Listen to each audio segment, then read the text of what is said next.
Olá pessoal, com esse vídeo nós inauguramos o segundo episódio da temporada Meditações de Marco Aurélio da série A Arte do Bem Viver. Agradeço a todos vocês pelo enorme apoio, pelo carinho que tenho recebido por essa iniciativa. Nesse episódio, dando prosseguimento às Meditações de Marco Aurélio, entrando no livro 2, a mensagem é tão rica e tão impactante que eu vou ficar só no primeiro parágrafo.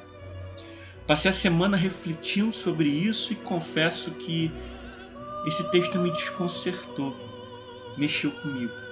Como um bom taurino que sou, fiquei ruminando e degustando o que Marco Aurélio tem para nos dizer. O livro 2 das Meditações tem algo de muito interessante. Para quem nunca ouviu falar do estoicismo, esse livro é como se fosse uma síntese das principais ideias estoicas. O texto diz assim: diz o seguinte para ti mesmo pela manhã: hoje vereis intrometidos, ingratos, insolentes, astutos, invejosos e egoístas. Todos esses vícios os perturbam, por não conhecerem o bem e o mal. Eu, todavia, contemplei a natureza do bem e o considerei belo. Contemplei a natureza do mal e o considerei feio. Também compreendo a natureza do praticante do mal e sei que ele é meu irmão. Não por compartilhar comigo do mesmo sangue ou da mesma semente, mas por ser um participante da mesma ideia e da mesma porção de imortalidade. Deixa eu explicar para vocês. Há uma ideia muito linda no estoicismo, que é o conceito de logos.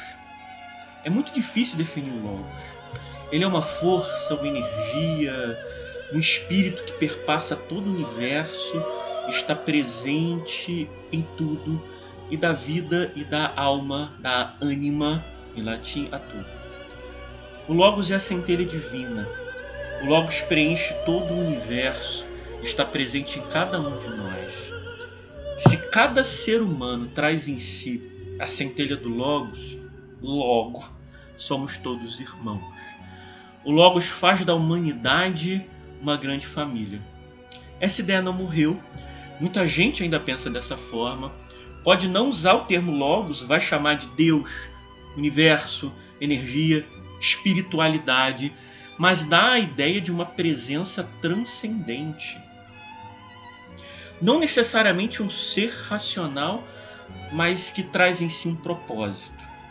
Não à toa, o estoicismo foi a primeira grande voz que se levantou dentro da humanidade contra a escravidão. Isso levou muitos estoicos à morte.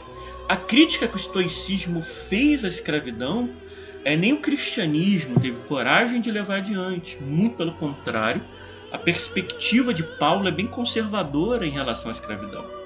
Paulo vai dizer: se alguém foi chamado como escravo, permaneça escravo. Não é uma perspectiva contestadora, mas é uma perspectiva conformista. O cristianismo, no final do primeiro século da nossa era, numa fase de tradução de crenças judaicas para o mundo grego, no último dos evangelhos, do Evangelho de João, adota o conceito estoico de Logos. Esse conceito estoico do Logos era muito popular naquela época, assim como o estoicismo.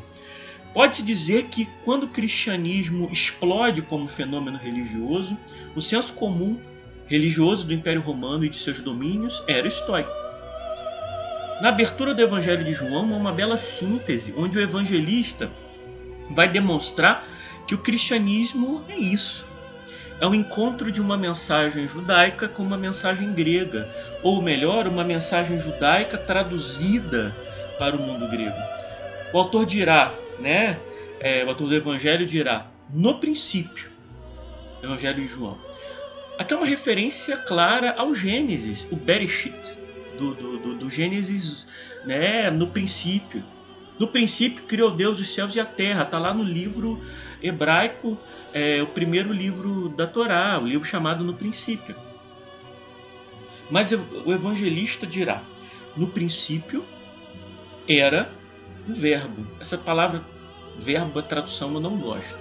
A palavra usada na língua grega é logos. No princípio era o logos.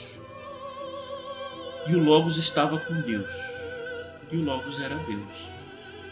E o logos se fez carne e habitou entre nós. Ele está dizendo que esse logos aí que vocês acreditam é a mesma coisa que nós acreditamos.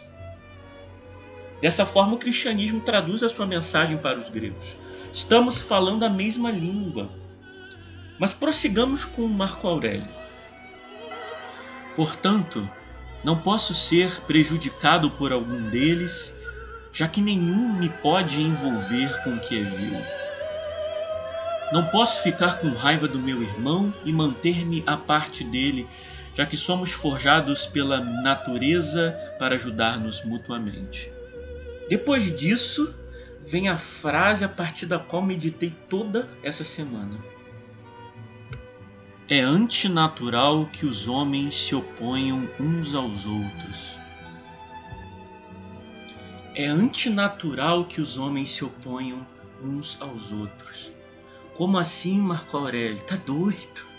Tem gente por aí que é tão ruim, que faz e fala tanta bobagem, que de vez em quando dá vontade de pegar as pessoas aí e esfregar a cara dela no asfalto, não é? É claro que nós não devemos fazer isso, mas dá vontade, somos humanos. A princípio eu fiquei chocado com o que eu li, achando que era uma postura resignada, passiva e covarde. Depois de muito meditar e refletir e olhar o que ele disse à luz do estoicismo, vi que não. Na verdade é um alvo, é um projeto, é uma intenção. Somos todos parte da mesma natureza. Somos todos habitados pelo Logos. Esse Logos tem um propósito. Esse propósito é universal. Estar em harmonia com o Logos, com essa natureza, é o que deveria ser, é o que deveríamos ser. Quando seguimos a natureza, o propósito universal do Logos, encontramos a felicidade, encontramos a arte do bem viver. Se todos e cada um de nós buscássemos encontrar esta harmonia, encontrar nossa missão nesse universo, encontrar esse propósito, segundo Marco Aurélio, não somente viveríamos melhor em relação a nós mesmos, mas especialmente em relação aos outros. Quando cada um se harmoniza com a natureza, e a ideia de natureza aqui para ele é essa força que perpassa todo o universo, nós não faríamos oposição uns aos outros, porque caminharíamos na mesma direção. Não haveria conflito, mas cooperação. É antinatural que os homens se oponham uns aos outros. Mas Vinícius, eles se opõem muito. Estamos prestes à conflagração de uma possível nova guerra mundial lá no conflito com a Rússia e a Ucrânia. Há muita violência, há muita discórdia, há muita ambição, há muito radicalismo. Sim, isso é fato. O que o autor propõe não é que não resistamos ao mal, devemos resistir ao mal, mas esse mal só existe por ignorância, isso é uma tradição grega, né? Através daqueles que não contemplaram o bem, que não olharam para dentro da sua psique, da sua alma e viram a beleza do Logos.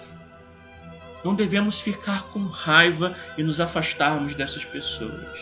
Nietzsche diz que quando olhamos para o abismo olha para nós e nós não seremos os mesmos. O mesmo se dá com Logos. Quando contemplamos o Logos, vemos a sua beleza, ele nos transforma, ele nos dá propósito, ele nos torna belos, porque a nossa missão é bela.